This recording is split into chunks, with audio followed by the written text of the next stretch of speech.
Right, so this is Tyler Charles, and she's going to give us a quick rundown on the 10 pieces that she studied, and then she's going to give us her observations. Go ahead, Tyler.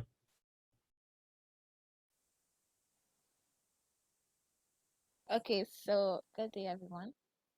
Um, so my 10 arrangements are Different Me, arranged by Clive Zander Alexander and was played by Desperados. iMusic by Len Bugsy Sharp, played by Phase 2 Pan Groove. Dear Promoter, arranged by Amit Samaru, played by Supernovas. The Will, arranged by Devon Stewart, played by Pan Elders. Roti and Takari, arranged by Devon Stewart, played by Pan Elders.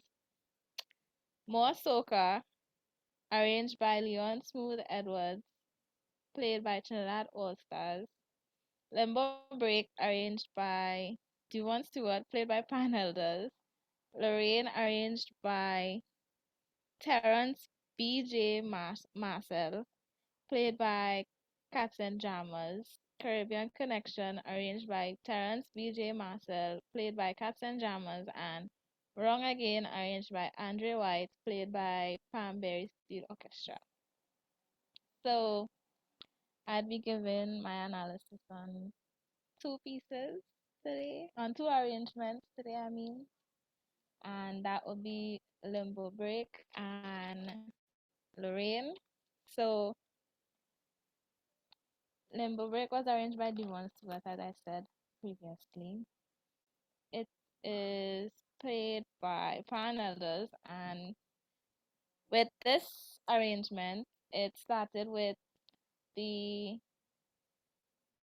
I don't know what they call them, but the person who does start the band with like the time to come in. The person who does that, he started off by I couldn't really remember the word properly, but I think he was shouting blow or something like that.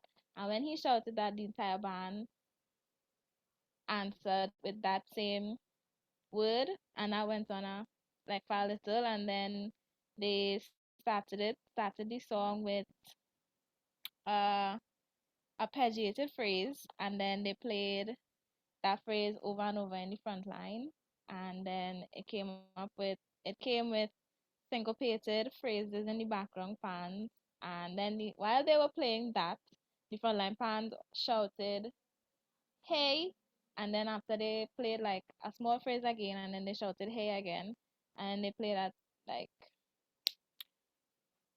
a run into a long note.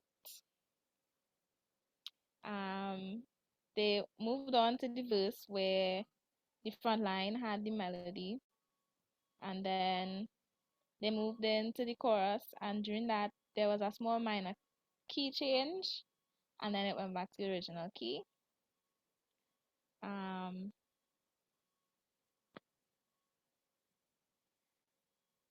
there was this chromatic run being played in the front line where there was a chromatic run, but it was in like a descending mode. There was a phrase where they played like the C major scale in a run, and then they landed on a long note. Um,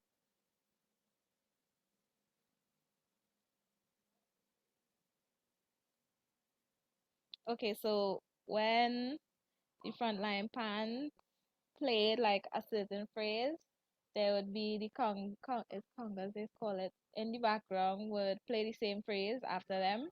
Then they would play another phrase again, and then they would answer back with the same phrase again. So it was like a call and response that they were doing. And then they would play, and then after they played that, the band went back to shouting blow again, and it had a long note that was played in the front line and the congas. That then after they played that, then the front line went into a kind of say a scale, and then it went with the front line and the congas playing the call and response again with the same if the front line played a phrase, the congas would play a phrase, and then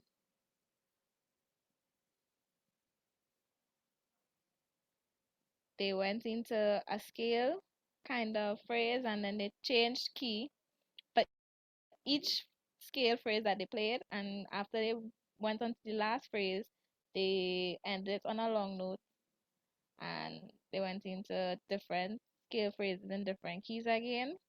While the background was playing, the front line had loud and soft phrases, soft and loud phrases. So towards the end, it had like scale phrases that sounded like it wasn't in the correct time, but it was syncopated. So the front line then played with the congas again, and they did another call and response again. And then the front line played various long notes at the end, and then they went back to what they did in the beginning, where they did the blow call and response with the, I would say conductor, I don't know what they call them, and then that's how they ended the piece. I mean song. Um, for the next song, Lorraine, which was arranged by Terrence BJ Marcel. This song, it started with a small like snip of the song in the intro, and then it had some chromatic phrases that led into the melody, which led to the verse, and then it went immediately into the chorus where the melodic line was played for a while until it went into a chromatic run again that went into a chromatic run. Sorry. Okay, so it then moved into another key area where the long notes were held in the front line, and then they played some of the same phrases over and over until the background started to play the melody while the front line was accompanying them. And it then moved back to the front line where they played in unison with the background for a second, and then it had a soft and loud phrase that led into the verse and chorus again. The chorus was being played but in a different key, and they then went back into the original key and moved into like small parts of the song being played, and but like in a chromatic run type of way. And then they played a lot of like melodic phrases from the song and went into a chromatic run to end the song, but it ended with like a restatement of the melody of the song. That is like most likely what I have so far for those so far. And yeah. Okay, so So, let me ask you a couple questions. Have you done any of the other pieces? Good, yeah. good, good. So my question then is, what kind of general observations would you say you can come to based on the work that you did in looking at all of the pieces? So now the close attention to a couple of pieces and it's kind of play by play commentary. Very good. All right. Um, that's going to be what you want to capture in your analysis charts, right? Really know, what do you think are some of the most general things you can say about panorama music based on the things that you've looked at? Mm, well, to me, sometimes they sound the same to me. I don't know why they sound the same to me, but sometimes they sound the same to me. And then Mhm, sometimes when I was listening, sometimes I just heard like noise, I would say, but like everything playing at the same time. And I'm really used to hearing stuff like that. mhm. So it was kind of difficult in a way for me to analyze it, but Mm-hmm. I really took my time and sit down and tried to do it. Mm-hmm. So So that let yeah, me some ask of you them this. might be short, Mm-hmm. but yeah. Let me ask you this. The detail that you gave us this morning, did you analyze all the pieces in that kind of detail? Something like that. Some of the stuff I played over and over to make sure I did the correct thing before I Right. wrote it. So Yes. kind of say I did that. You can kind of say I Good. did So what's your instrument, by the way, as a musician? trumpet. Trumpet. Okay, so you're Hmm. used to listening for melody. Am I right? So maybe what you Yeah, want to, I played melody type instruments, so I'm yes, kind of used to it. that's what I'm thinking, right? So sometimes when you hear, and this is very, very, very normal for people who are not accustomed to listening to panorama music, that wall of noise, right? So I want to commend you, first of all, on persevering. Um, and second of all, I want to suggest a way that you can focus your analysis as you go into this next phase. Um, why don't you take an approach to how melody is treated in these pieces?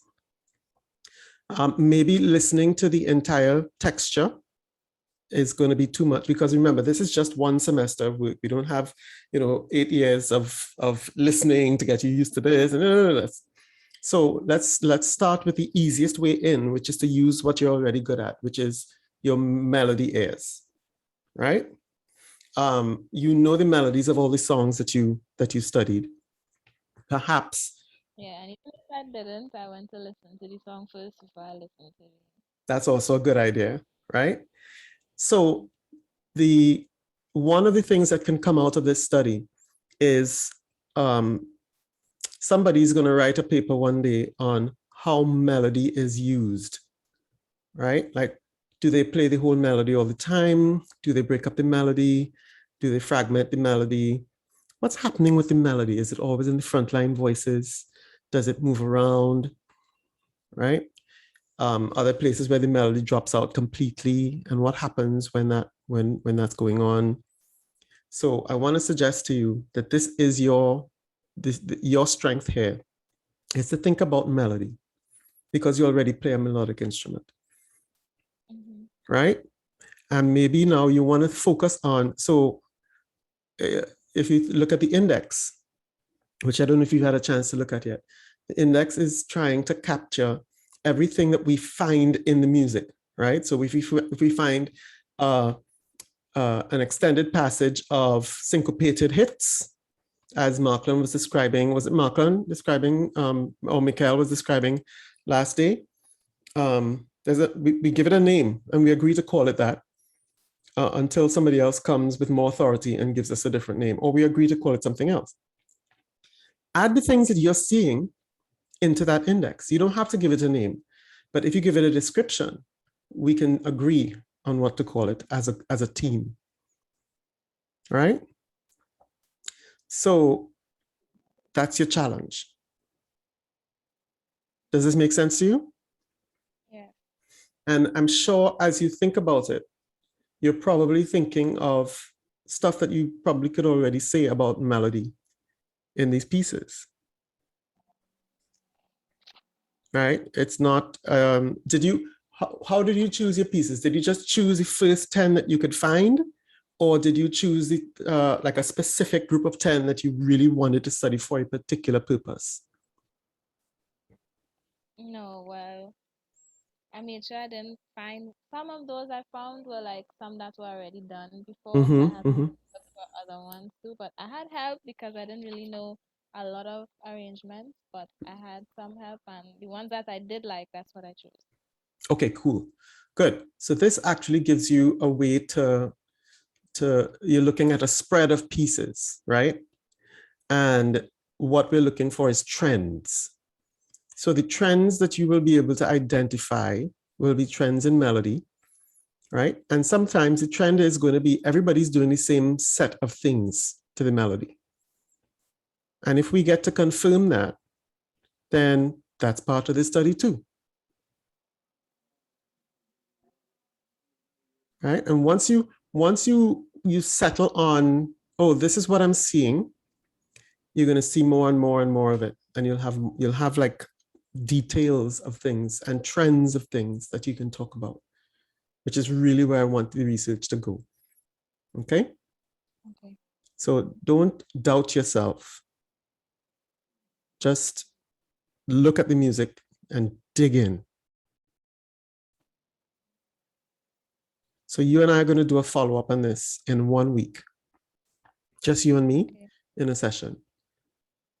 All right? Nicely done. All right, I'm going to stop recording here.